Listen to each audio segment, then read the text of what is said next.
we got Western Conference predictions for playoffs. So we got the Lakers #1, Blazers #8. Let's get back to that. Let's skip that. Let me get the ball.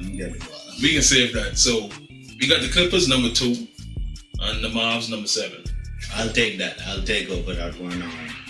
We got the Clippers in 6 automatic. They mean business. I think they got the Lakers or Portland next round.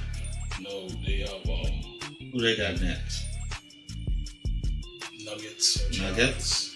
Well, they can't play around with business if they get the Nuggets in the next round. So I got them in 6 just because they really have to beat Luka. They can't take it to 7 and have something like a Kawhi shot in the finals, these finals last year. So look out for KP. Look out. Luka's gonna do his thing as automatic. But look out for KP. Look out for the players on the Mavs. They're gonna show you who they are for next season. And we're gonna see some coaching battles going on. We're gonna see if Doc and Rick Fowler, 2 old bats in the game, could do their thing. So, what you feel about that? Yeah, well, my heart as a Dallas Mavericks fan for over probably 18 years tells me Dallas in 4. But logically, Clippers in 6. So Luka can ball out. Porzingis ain't ball out because I feel like they don't have enough size to guard him like at the power forward position. You can see a lot of like role players who are probably like in household names like Dorian Finney-Smith and Marcy Kleber doing like good shit.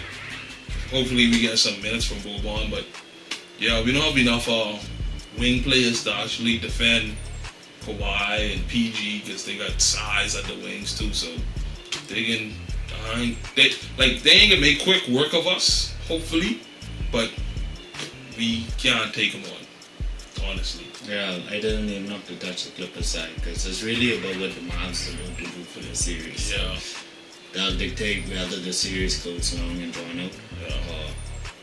So next we have at #3 the Nuggets and at #6 the Jazz. Number 6 the Jazz, Yep. Nuggets.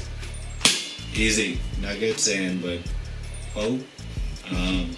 Donovan grinding Mitchell. He ain't get no time because you see what he doing in the offseason and in the bubble. Donovan Mitchell laying pipe in the bubble, y'all. I don't know if y'all see it, but he missing out the Instagram live on having cattle, wheeling out. I don't know if he's watching porn or if he's piling, but just Donovan Mitchell, he's an NBA player, so you know what he's doing. So he ain't got time to play in no playoffs right now. His team got weekend. Mike Conley isn't playing. Yeah, he leave the bubble. His son was born, so he leave the bubble. And when you leave the bubble, you have to quarantine for like 10 days, so you can miss at least 3 games. Yeah, and that's gonna hurt them right there. Who else? Nah, I don't even. The Jazz? No. Y'all go fix anyway. Nuggets and 4. Yeah. I don't care if they got Baby Jesus, Hitler. I don't care who they got. Nuggets and 4. Alright, so Nuggets and 4 for me too, just because they too weak. Mike Conley in there, Bogdanovich, who was the best scorer for the season, he in the bubble. And boy, the Nuggets just too deep. They don't have a soul to guard MPJ. And the thing is, right, the Nuggets for the whole bubble, Gary Harris and Will Barton ain't even play. They ain't even can play ball them like that. They can still be experimenting lineups. Real talk, so like they taking the Jazz as under 15 and the 13 squad. They gonna make quick work of the Jazz and move on to the Clippers, and that's the series we're gonna be waiting on. So it can be fast, it can be quick, it can be easy, and it can be boring. That's that. Honestly. So number 4 seed can be the Rockets, and number 5 can be the Thunder. That's gonna be the same like that Pacers. It can go the distance. It can go the distance. Real talk. Gene's about to go off for 40, bro. He's going for 40 all the time. Every night. Westbrook about to show CP3 like he's an old god, but that's gonna be a real matchup, G. Gee, that gonna be a matchup, blood. I don't know that. What's the Who difference? you got? What's the Who you difference? got? Just who you got? Me, I go with James, of course, like conventional And what? thinking. And what? James in like 5. What? In 5, bro. I got Shout out to Bonnie. You know I go big one. Yeah, who you got? I got Houston in 6. Houston in I 6? got Houston in 6 because Oklahoma City has played great basketball. Like it almost like they just play so well together that, but it just be like a low turnover game. Like even though you don't have like a pinpoint person, you could be like he can go off tonight, but they just play great team basketball, good defense, and What I don't get to talk about a lot because we haven't gotten more as much content as we'd like out there is how the Rockets played a small ball. And it's like for me, like I don't even understand why I'm picking them in 6 and they don't even have a center. You feel me? So it's like, bro, somebody break down basketball. Let's hear from the Bahamian fans, man. yeah. What y'all feel about this position, this basketball that the Rockets is playing? Cause Is it heading towards the future? Is it just a short spurt thing? Because wait, when I was younger, the originator of small ball is Don Nelson. When he was coaching the Golden State Warriors, he had like Al Harrington, Steven Jackson, Monte them, and Baron Davis playing some small ball. Yeah. They made a lot of noise, but small ball they never really win. You see? exactly. So you're like James doing numbers, but you at the same time don't know if that's feasible. You know, so Yeah. So, only Rockets fans be mixed up, but we'll see how it go. Who else we yeah, got? so yeah. Taking it back, but I believe in James, bro. Anyway, the series we've all been waiting for.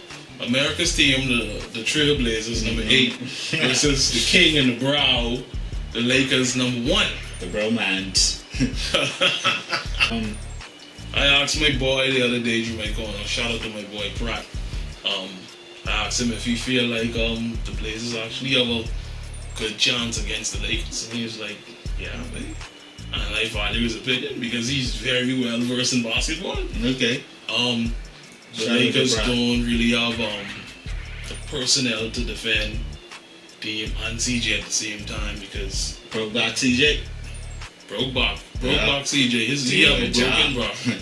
But yeah, it was like they only got Alex Caruso really to defend Dame, which that ain't a bad option. But you don't want to run him hard. Like remember when Delhi was I mean- defending Steph in the finals? Like The you Lakers still looking for continuity, so that's really what it is right Yeah, now. It's yeah. like the Blazers don't know who they are, and the Lakers trying to find themselves a little bit Yeah. with the King, you know. So they struggle in the seeding games. we'll see what the Lakers do. Me preferably, I would like the King to come out and dominate. Maybe game 1 or 2 votes extra for the MVP of the year. Because you know they don't like to give it out till after the first round. Yeah. So I'd like him to dominate and show Giannis what a number 1 team's supposed to look like and an MVP supposed to look like. But you know, convention. I was thinking all year that the Lakers would just go to AD in the post and just show him off in the playoffs. You know, post game. They'll feature him. That's what I thought they'd do. They'd Yeah. feature him more and Yeah, but they'd see more when affordable LeBron points. have like a featured post player, he's turning him into a spot shooter. So I mean, and he's the perfect one. Once he's on a roll, you know, he can knock them down. But and he's gonna get to the rim. so what your prediction is? My prediction is Lakers in 6, bro. 5, 6, 6. 6? Yeah. Okay. So the Portland Trailblazers on the road right now, and I think I want to believe in them, so I can just say Portland in 7. So here's why. You have a motivated Carmelo, and this is the best defense I've ever seen him play. And this is the best I've ever seen him play from like New York days. They very deep and versatile at the wings. Like they got Gary Trent Jr. and Mario Jr. playing some ball. He just want to kind of do some buckets. You have Nurkic balling his ass off, and he backed up by Hassan Whiteside, Zach Collins. They got like Wayne Gabriel. They have like, okay, if AD decides to go off, but they have bodies to throw at him way. You understand what I'm saying? So they could easily slow them down, and then like you said, the Lakers looking for, you know, continuity. So I see them been playing like consistent ball really well at top level, but that's my thing, is taller than 7. So guys, this wraps up the show. Bubble all. This is gonna be lit. Thanks for tuning in with us. Yeah, man. Y'all like, share, subscribe, leave a comment what y'all think about everything. We might be going around a week or 2 lockdown where there's no movement, so no my voice essential. So that's how it's going to record. So if you gotta stop recording, then I gotta stop recording. It's not essential. Alright. So if y'all don't see us, you'll definitely hear from us on the pages on Facebook, Twitter. You know what I mean? So IG, YouTube. Yeah. So for sure we'll be back, and we just wanted to say all is life. As always. These days.